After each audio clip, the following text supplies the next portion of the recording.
Chapter 33. The tall man saw that Horus was unarmed, and his face split in a wolf-like grin. He had his heavy spear in one hand and a sword in the other. Horus had nothing but the round buckler slung at his back. Horus's eyes darted to the sword leaning against the wall a few meters away. Almost as soon as he looked, he began to move, but Buttle was wickedly fast. He jerked back his right arm and hurled the spear, aiming it to intersect Horus's path to the sword. Even as he moved, Horus realized the danger and twisted away to his right, falling to the wooden walkway and rolling desperately to regain his feet. He was only just in time. Buttle had followed up with the speed of a snake, and his sword blade bit into the planking beside Horus's elbow. Horus kicked out sideways, catching Buttle in the back of the knee and sending him staggering.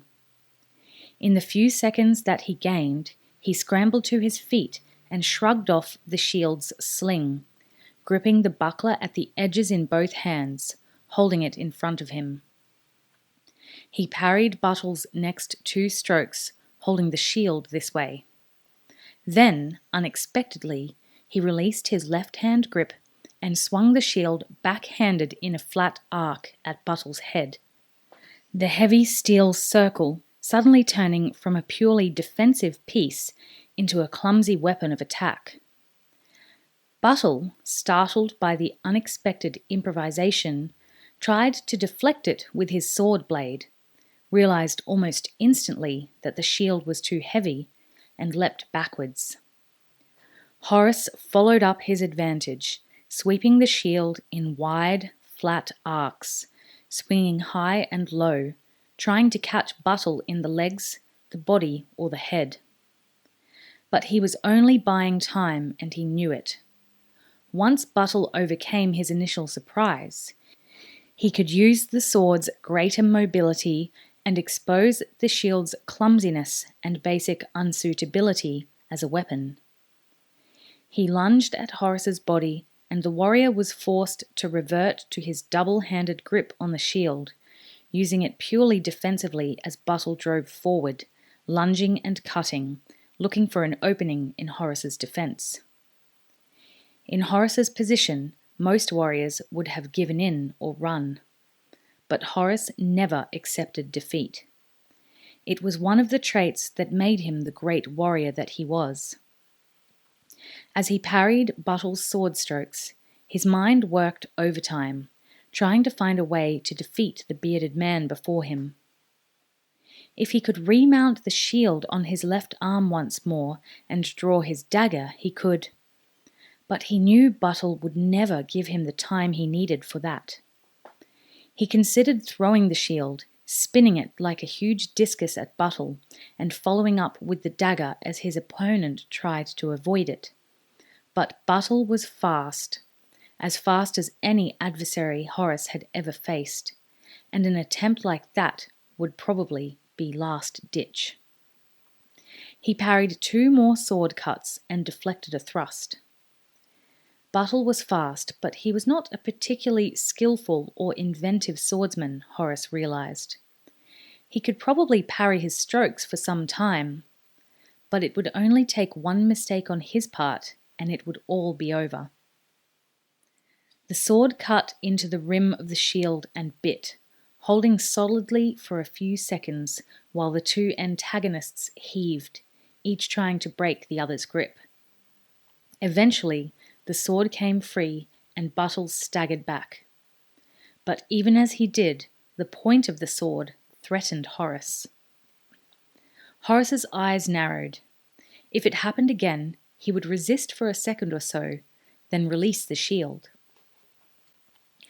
As Buttle staggered back, with the shield weighing down the blade of his sword, Horus would have a chance to follow up with his dagger. He crouched, circling slowly, watching Buttle's eyes for the next stroke. Now that he had a definite plan, a sense of calm swept over him. He remembered feeling the same way years before, just before he had hurled himself in front of Morgorath's charging battle horse to unseat the rebel warlord. Buttle saw the look in the younger man's eyes and felt a worm of fear twist in his belly. A man armed only with a shield should not look confident facing a swordsman. Yet he sensed that Horus had seen an end to this battle, an end where Buttle would be defeated. He feinted a thrust, then an overhand stroke. Horus moved fractionally with each. His own reaction speed let him virtually ignore false attacks like that. The older man frowned.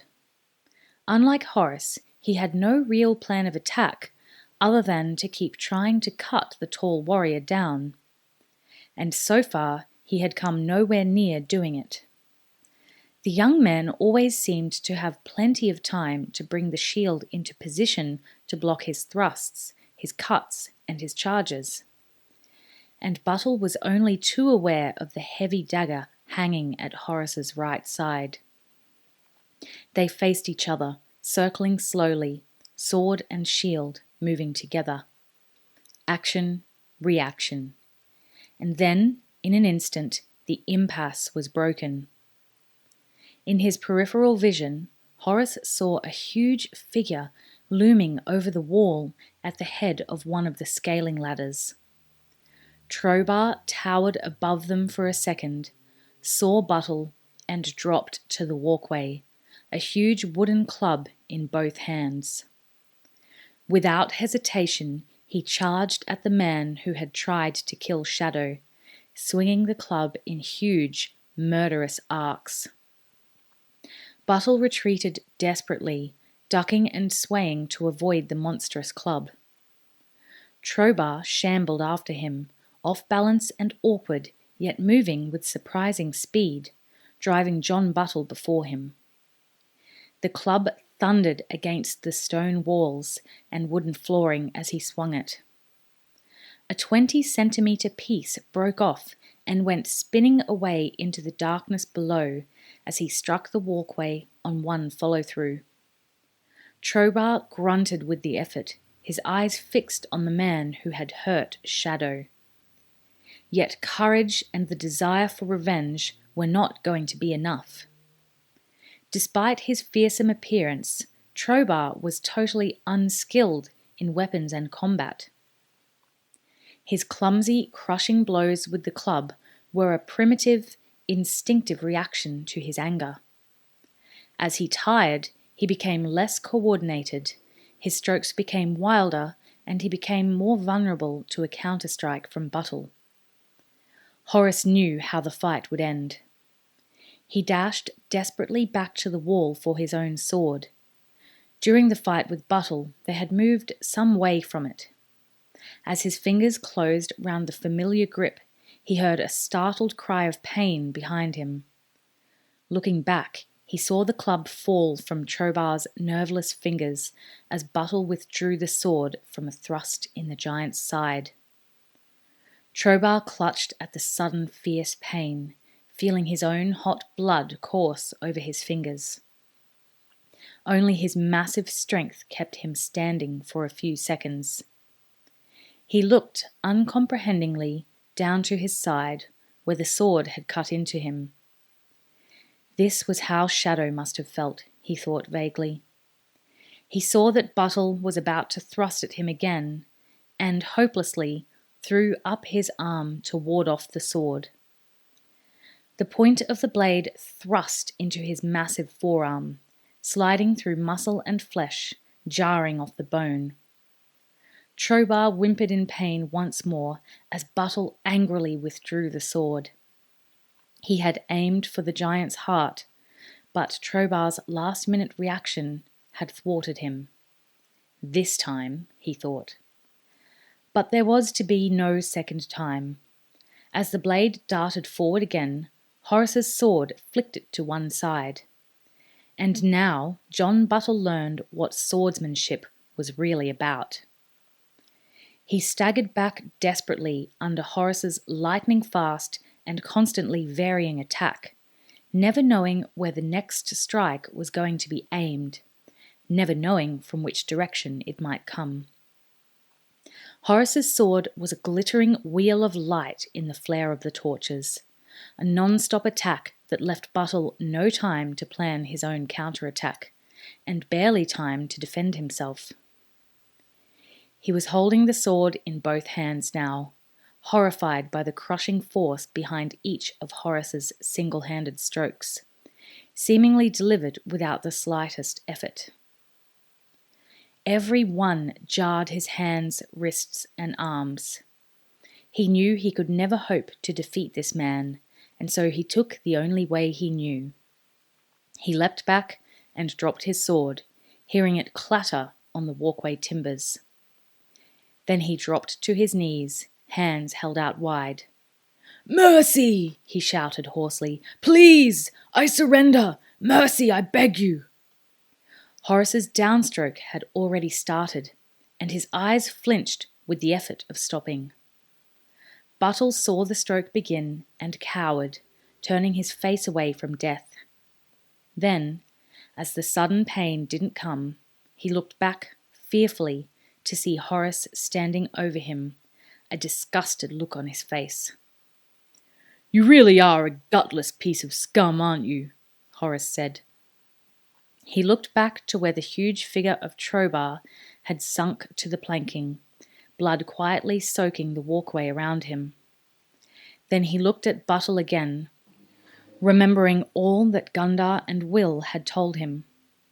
In one smooth movement, he sheathed his sword. He saw a light of hope kindle in the kneeling man's eyes, hope overlaid with a crafty, self-serving expression. Cowards and bullies, they're all the same, thought Horus. His thoughts went back to the past again, to his confrontation with the 3 bullies who made his life a living hell in his first year as an apprentice. In a sudden blind flare of rage, he grabbed Buttle by the front of his shirt and heaved him to his feet. As part of the same movement, Horus hit him with a short, savage right cross, perfectly timed, perfectly weighted, perfectly executed, with no wasted motion. Buttle screamed as he felt his jaw dislocate. His vision went black and his knees turned to jelly. Horus let go of his shirt front and allowed the insensible figure to crash to the planks, bouncing off the stone wall as he went. Horus shook his head, then turned and hurried back to Trobar. The giant was alive, but he had lost a massive amount of blood.